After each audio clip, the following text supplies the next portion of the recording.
I think it's important that we talk about energy, and it's important to talk about long-term stability for our country.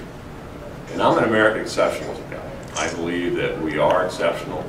I believe we should be exceptional on the world stage, and I think that we can restore America's greatness. And a lot of that is set upon an energy policy that places energy independence as a priority. And the leading experts have told me that we can be independent within 10 years if we carry out a reasonable course of action in a plan.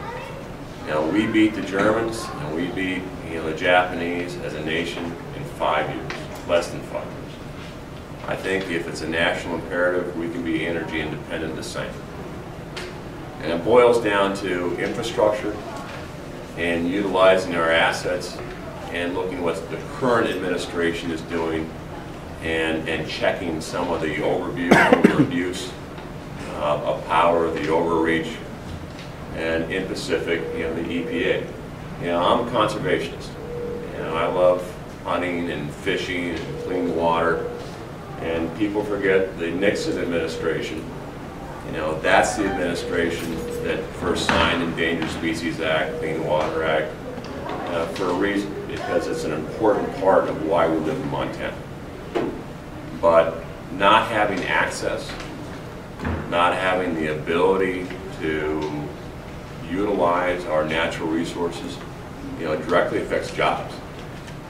I spent a lot of time talking to the Boilermakers, to the pipe fitters, and what it means not to have the Keystone, what it means not to be able to develop the infrastructure so we can capture natural gas.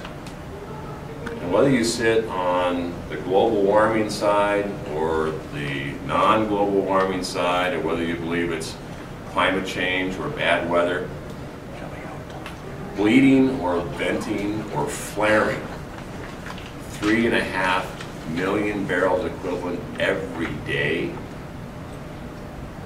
in the Bakken because we can't build infrastructure to capture liquid natural gas, it's wasteful. It just is.